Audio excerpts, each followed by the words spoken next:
एरसमा रज महोत्सव उद्घाटित रविवार संध्यार एरसमा रज महोत्सव कमिटी पक्षर 14तम वार्षिक रज महोत्सव उत्सव एरसमा देवीदोल पड़िया अनुष्ठित हो जाइछि। निराकार स्वाईं तत्वावधान एरसमा रज महोत्सव कमिटर सदस्य माने भाईचारा बजाय रखा सहित दीर्घ 14 वर्ष धरी यह उत्सव को शांति श्रृंखलार सहित परिचालना करुछन्ति। आज प्रथम दिवस रे आयोजित रज महोत्सव को जगतसिंहपुर सांसद विभु प्रसाद तराई मुख्य अतिथि भाव जोगदे उद्घाटन करिसेंति।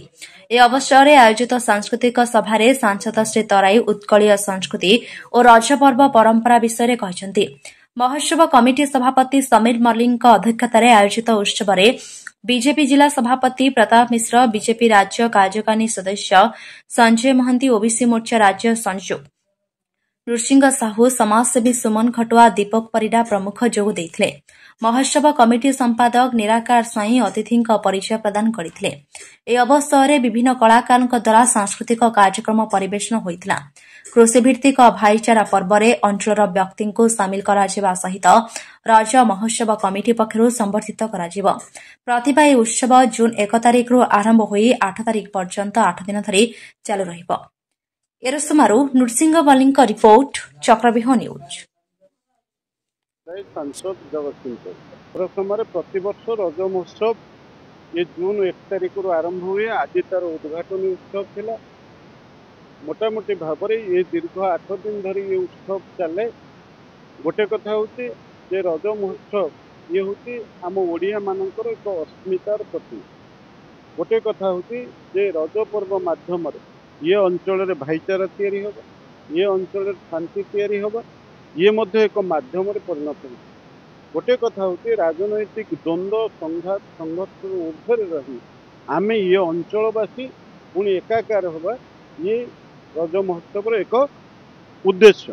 ता सहित आमर हजार हजार वर्ष धरी 12 मास 13 पर्व ओडिया माने पालन कला बेले रज पर्व रे माँ मानकर भौणी मानकर जो गुरुत्व बढ़ेवा कथा से आमर विज्ञान उन्नत मान हेले प्राचीन परंपरा को पर्व को आम आज पालन करने मध्यम आम पूर्वपुरुष को मन पकाऊ, आम प्रचलित परंपरा को मन पकाऊ। ता सहित ये कृषक माने ये रज पर पुणी चाष कार्य लिप्त हेबे। तारी भितर पुणी टिके आनंद मनइबे तांको कर्मक्रांत जीवन। एथिपाई ये जो रज महोत्सव जो खसड़ा पूर्वपुरुष माने करि जाइछन्ते आज भी आमे ताको मने पकाउते, ताको पालन करुते। तेणु एठी रज उत्सव पालन करिबार यार मुख्य सूत्रधर जे निराकर स्वाई और बांगो ये प्रतिवर्ष उद्यम करिके ये रज महोत्सव कमिटी जरिया ये उत्सव को पालन करिथान्ते। ए वर्ष मध्य पालन होइछि। तेणु ये रज महोत्सव कमिटी ये अंचलवासी को धन्यवाद दौची। मु निराकार स्वाई रज महोत्सव स्थायी संपादक। तो ये कार्यक्रम दीर्घ 8 दिन धरी चलो। आज आम दलर सांसद एवं जगतसिंहपुर जिलार माने टाणुआ नेता एवं तांको सहित आम जिला सभापति आसते। उभय को आपण माध्यम धन्यवाद देवी, आपण मानक धन्यवाद देवी जे आपण मैंने समस्ते आस उपस्थित रही आमको सहयोग करिसेंती। रज महोत्सव जो 8 दिन चलो, ये 8 दिन जाक रंगारंग कार्यक्रम अच्छी।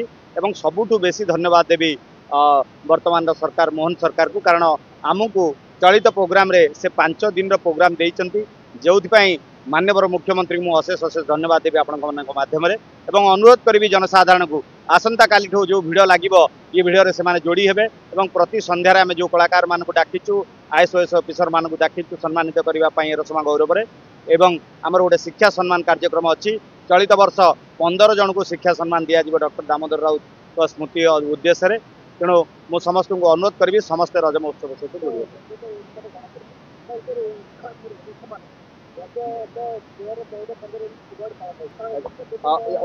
माने मूल उद्देश्य रज महोत्सव जोटा थिला, रज महोत्सव आम आरंभ कला बेले रज पर्व धीरे धीरे बुड़ी जावाई बसला। 2011 मसीह जो आम चेष्टा कलु रज को उठेबाई से रज महोत्सव को शब्द जोड़ा है रज सहित। एवं आज रज महोत्सव दीर्घ 14-15 वर्ष परिणत होती।